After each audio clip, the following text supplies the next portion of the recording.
Welcome to the Veterans Growing America podcast. I am Coach R.L. Simmons. I'm here with my illustrious co-host, Donnell Johns, and we have a very special guest for you today. We have Mr. Montez Dash. He is a franchise owner of Seniors Helping Seniors, and he is also an Army veteran. How blessed are we to have you in our presence today, sir? How you doing today, Dash? I'm doing well, sir. Thank you for having me on.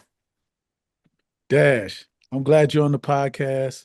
I know you, but the audience needs to get to know you. So tell us a little bit about your military experience and background, brother. All right. So again, I go by Dash. I joined the military back in 2003. I joined as a 92 Alpha, served for that for a while. Then I became a warrant officer in 2009. Did that to my illustrious career was coming to an end over the next year. Yeah, as I'm getting prepared myself for this retirement after 22 years, just greatly looking forward to the next chapter. Oh man, I didn't know that you were a warrant officer. Uh, oh, okay. That's a quiet professional right there. That's what Absolutely. That so you're not supposed to know.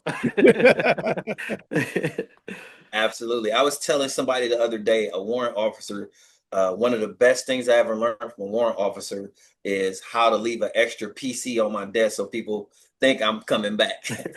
And your second set of keys. And your second set of keys. You can't forget the keys part. That's a necessity.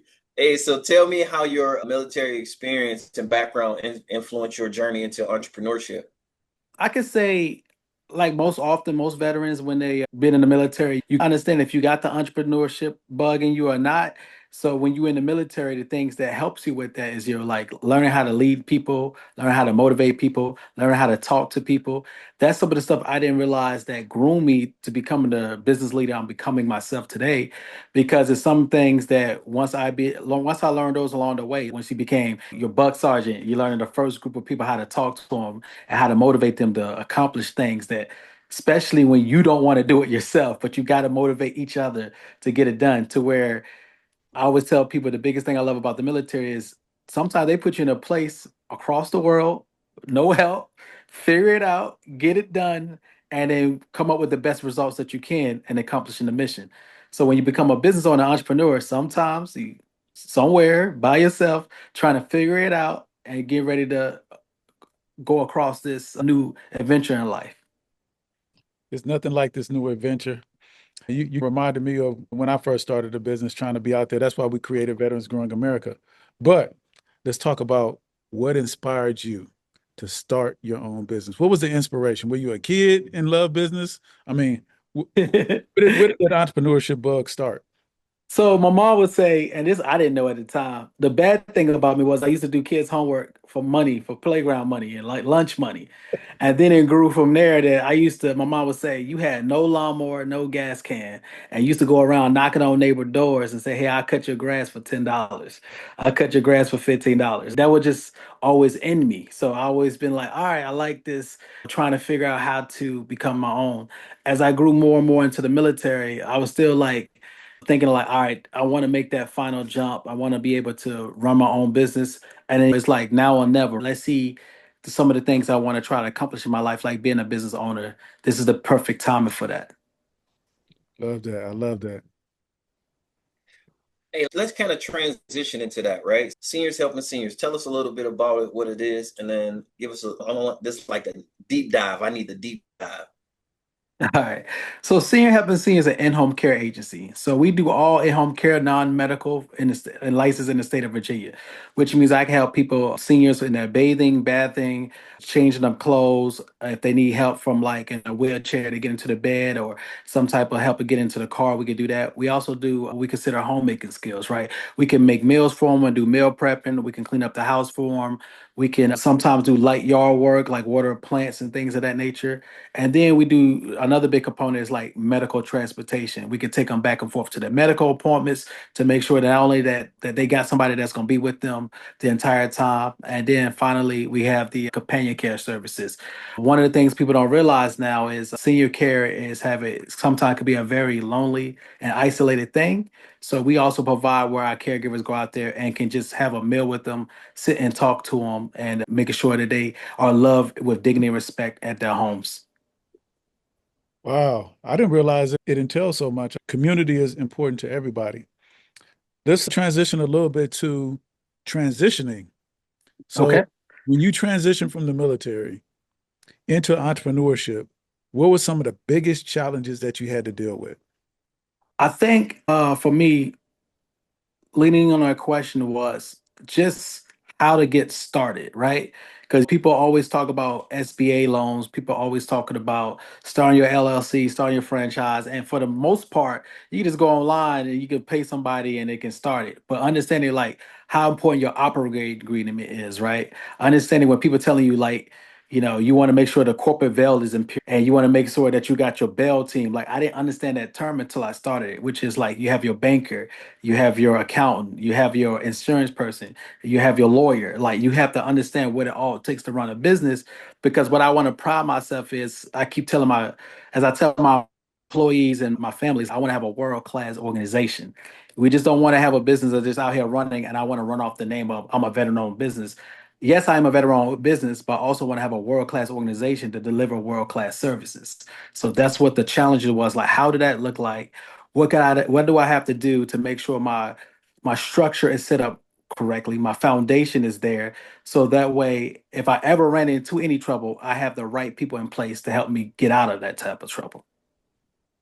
So what made you choose the franchise model instead of just starting something from scratch? Right. So one of the things that appeased me with this franchise model is I love the fact that they provided coaching. You wasn't doing anything from scratch.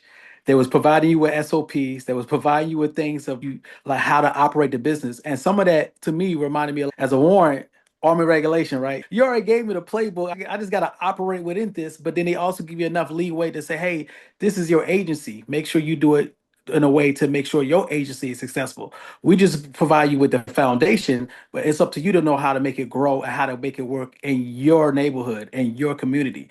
So I actually like that. And so for some of the people be like, you got to pay royalties, but if the small royalty is them already figuring it out for you, so you can know how to learn that playbook and follow through with it. I was like, okay, let me learn that as being a first time entrepreneur, how that works. And then, like they said to us all the time, it's like that royalty is not for them just to take. They want to make sure you're successful. So they want to make sure they got those things in place. They also provide national media outlets, advertising for you. So you don't have to go in there and create yourself from somebody that you don't know, that nobody know what that brand or that business is. Now all I'm doing is coming in is creating a mantle of that brand and just making sure that the community know who we are and just stand on what it looks like.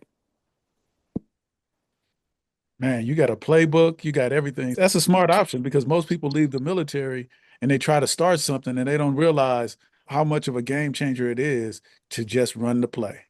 And people know about the Fords and people know about the Chevys, people know about the Vanderbilts and stuff like that. So my whole thing was being a business owner and knowing that it's an established name for an agency already out there, allow myself to come in there and then broaden that name, but still letting everybody know in the community, no, I own this agency. You still got that friendly neighborhood touch to where if something happened to mom or dad, my phone is on 24 hours. You give me a call, the owner is answering that phone, not some national service that's 3 states over that has certain hours. So that's where it's like the best of both worlds come into play. Love that. Hey, from everything that you do, who would you say what part of the business are you most passionate about? The stories.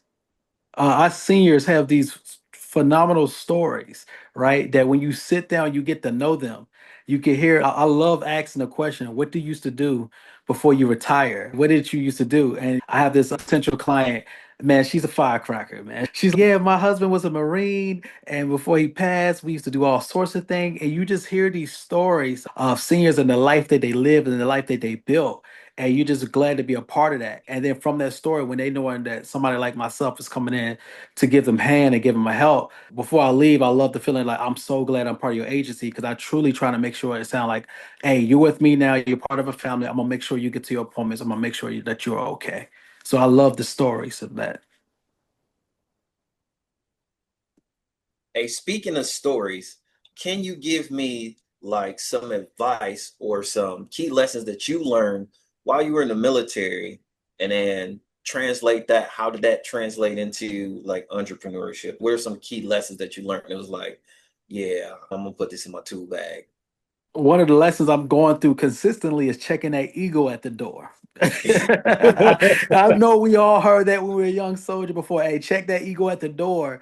Once you become an entrepreneurship, you can feel like you gave your best sales call, you gave your best home representation, you gave your best thing. You're just not a good fit for the client at that time.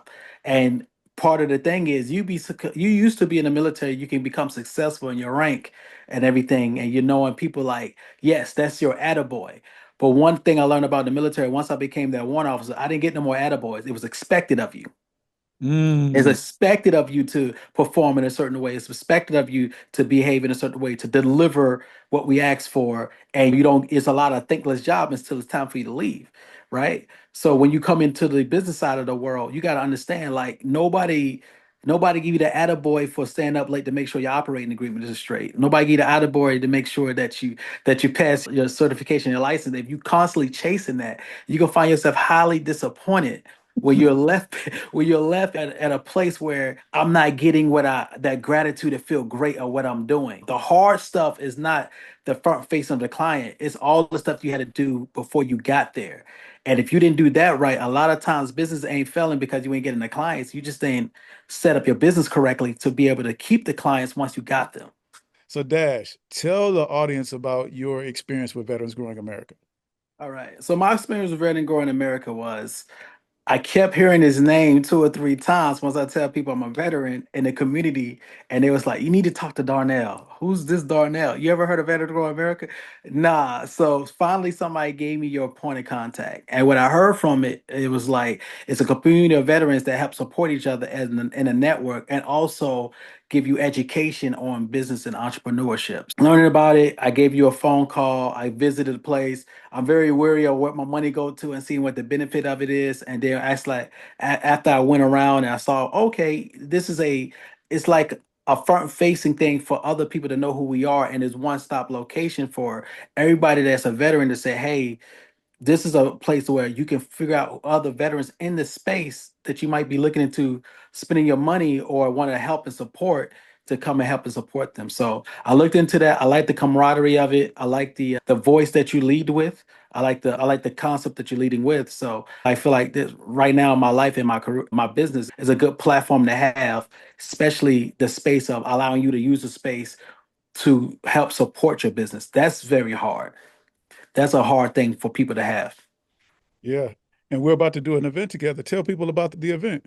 So in September, I believe it's the 13th or 14th, we're hosting an event. The event is a wellness weekend. And during that weekend, we're going to have different times for different things for wellness for all types of people. We're planning on having wellness for kids, young adults, teenagers, and seniors. So we're putting together a good group of people. So when you come out and you come and visit this wellness group, whether it's mental, physical, educational, or something to learn or something to help others out, we're trying to make sure that you walk away with that weekend with some type of benefit for you and your family. I want to suggest financial wellness too.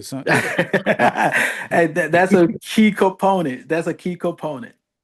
Yeah. I was gonna plug myself in later. I was like, let me not do it on in case he break my heart. Let's not do it on there. But no, no, I got you. Hey Dash, first of all, truly appreciate you sharing. Super dope, man. That like franchising and then especially in the platform that you're using now is relatively not unheard of, but it's not something that everybody is aware of. So I'm super glad that you're able to share that information with us today, man. Truly appreciate you. If someone wanted to get a hold of you or someone is actually looking for some of your services, how would they get a hold of you? Right. So I could give you my number right now. It's 703-659-0950. That's the number to the agency is answer. You can call or text. Somebody will always answer. And then my email address is dash at shsmanassas.com. So that's shsmanassas.com. And then finally, we got the website, which is the same as www.shsmanassas.com. So three ways to get into us, three ways to try to contact me. You got my cell number that I answer all the time. So that's how you can reach me. Hey, and so before we get out of here, do you have any parting words for the listeners or prospective business owners that are listening today? So coming into business, it's a rocky and scary thing. Don't let no other franchise owner tell you this, right? Or any business owner tell you that it's not, because part of it is you putting yourself out there and you become very vulnerable. And then that vulnerability of you have a gift or a calling. I relate it to what I tell people all the time in my church, right? A lot of people are called to be a pastor, a lot of people are called to the pulpit, but some people are called to be entrepreneurs and business owner and job creator and job generator and helping people in the world that way. Because you call for that, you understand the prophets still went through something. They still had to go through their own storm. You still gonna go through that. So lean on your Lord, and lean on your family, and lean on your network to help you get through that, because it is not an easy task, but it's also something very beneficial and fulfilling for you on the other side. Yes, truly, truly, truly appreciate that, man. Truly appreciate that. Hey, Donnell, how can people support Veterans Growing America? Before we go there, there's a fourth way to find Dash. All y'all got to do is go to Veterans Growing America and click on that directory, and you can find Dash and other veteran-owned businesses like my man, Coach Rob over here on the other side. You can find veterans, military spouses, and dependents that have a business. Just like Dash said, it's scary out there, but when you're with Veterans Growing America, you're in business for yourself, but not by yourself. And so what we want you guys to do is, if you see a post from Veterans Growing America, like, comment, and share. Number two, if you're in the DC and Maryland area, stop by one of our 2 locations. In Woodbridge, we're at the Stonebridge Shopping Center. And in Maryland, we're at the Clark Square Premium Outlets. And then you could always support us online at veteransgrowingamerica.com. And again, go to our directory and support our veterans, military spouses, and dependents. And shop, baby. Shop, baby. We are over and